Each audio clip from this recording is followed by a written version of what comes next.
Today we are going to be talking about 10 things that you need to know before moving to Phoenix.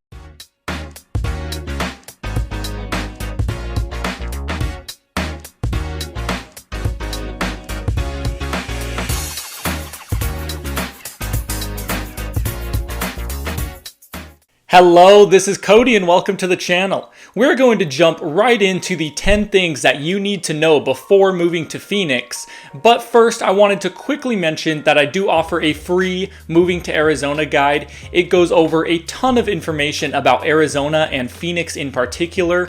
It goes through the different communities, the different neighborhoods, the parts of the valley, a lot of common things to do in Arizona. So it's just a really great resource. All you need to do is send me an email and I'll send that right over to you. Now let's go ahead and get into the video. Phoenix used to be a place known for a lower cost of living, but nowadays that is not quite how it is here. With so many people moving to Phoenix and just the expansion of the city in general, the cost of living has gone up here. We are now 8% higher than the national average, but when compared to other major states like California, Washington, and New York, any of those big higher priced states, Arizona is 30% lower than those states. So some people do say Arizona is expensive now, but when compared to many other states, it really is right on par with the national average and lower than the most expensive states. Phoenix is not very walkable, nor do we have a super great public transportation system, so you certainly should get a car if you're moving to Phoenix, especially if you're not living in the main downtown area of Phoenix. If you are going to live anywhere on the outskirts, Phoenix is so expansive that most people's commute time is 20 to 30 minutes on average. So you really do need a car. We have a bus system, we have a light rail system, but it's just not really great. You shouldn't depend on that for your main means of transportation. So I would definitely suggest getting a car when moving to Phoenix. Right now, Phoenix is one of the hottest spots in the country for major companies to move their headquarters or their manufacturing. We have so many tech companies here, aerospace companies, manufacturing companies, and just so much more here in Phoenix that it really is a great place if you're looking to make a career change or if you're being relocated. A lot of people are relocated to Phoenix because so many companies are just moving out here. We have a massive chip company being built out here in North Phoenix, and that's not potato chips, that is microchips. So that's going to provide a ton of really good jobs out here. And we have Intel out here, we have multiple aerospace companies, so much manufacturing out here. So if you're looking for job expansion in your career, then Phoenix can be a really good choice for you. Arizona has so much to offer when it comes to outdoor activities.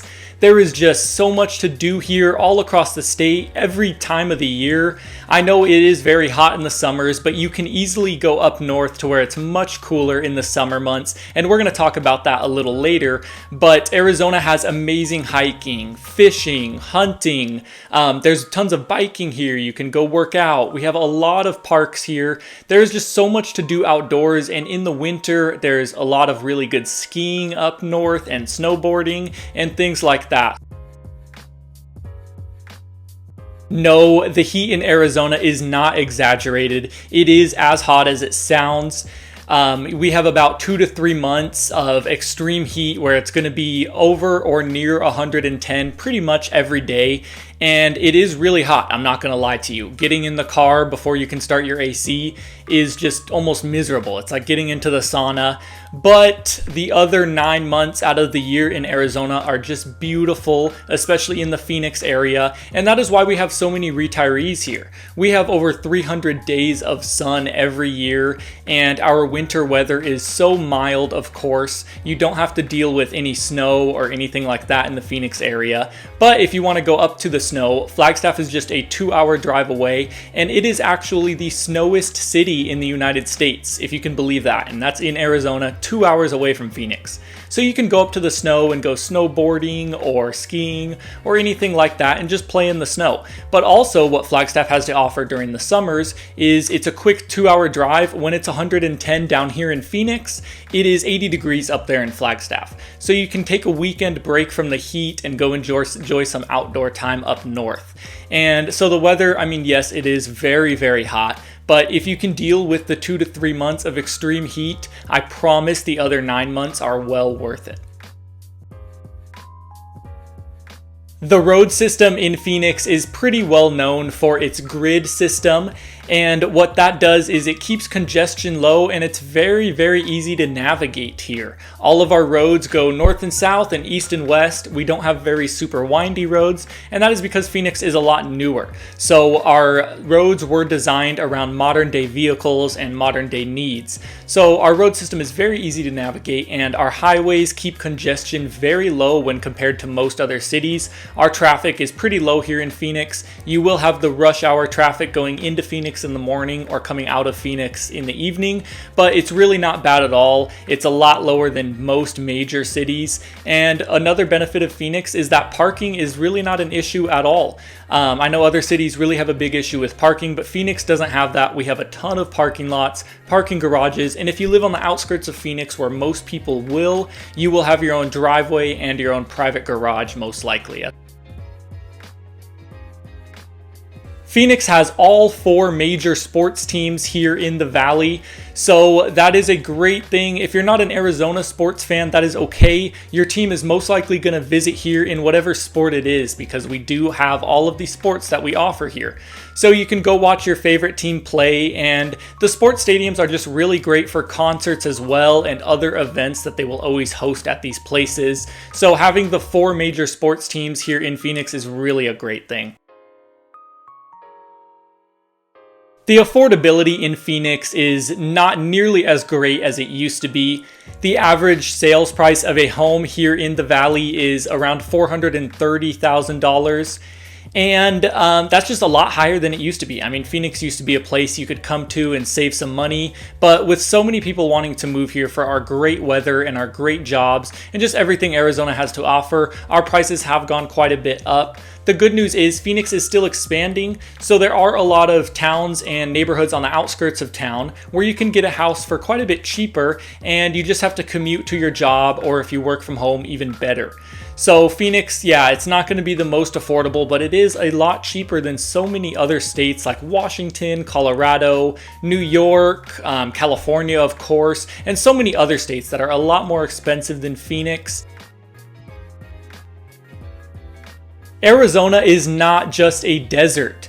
We have so much diversity in our state. As I've mentioned a little bit before, you will hear a lot of people say they're going up north, and what that means and usually refers to is they're going to Flagstaff, Sedona, Prescott, Payson, or one of those towns that are north of Phoenix. And what these towns have to offer is much cooler weather, higher elevation, so they do get some snow and fall colors and things like that. So in Flagstaff, which is just about a 2-hour drive away from Phoenix, in the middle of July, it'll be 110 down here in Phoenix. You take a 2-hour drive up north to Flagstaff, and it is 80 degrees with a breeze. It's just so beautiful up there. And in the winter, you can go up north and enjoy the snow up there, which I did mention earlier. Flagstaff is the snowiest city in the United States. So you can definitely go enjoy some snow fun and get the weather, the better weather during the summer months outside of Phoenix. So you will hear people say going up north a lot, and that is what they are talking about. There's a misconception that goes around that Phoenix does not have a lot to do, and sure, we don't have as much to do as some other major cities like New York or some areas in California, but we do have a lot of trendy restaurants here, a lot of stuff to do as far as casinos, golfing, we have a lot of resorts, and there is quite a bit of entertainment out here in the Phoenix area, especially with our recent expansion and so many people coming in here. Companies are expanding into the Phoenix Phoenix area and bringing entertainment options because they see a need for it. So there is a lot of entertainment here, and we do have a really good nightlife scene as well. So there's a lot of bars and there's clubs. So if you're into that sort of thing, Phoenix is a good option for that as well. Arizona has so much to offer, from our amazing weather to our strong job market, but there are certainly some downsides, especially the couple months of extreme heat that we have here. If you can come to terms with that, I would definitely suggest looking into Phoenix and Arizona in general. It's really a great place to live. I was born and raised here, so if you have any questions, I'm here to help. All you need to do is send me an email or give me a call to get in touch with me. I also have my free Moving to Arizona guide. Just send me an email and I'll send that right over to you. Other than that, I'll see you at the next one.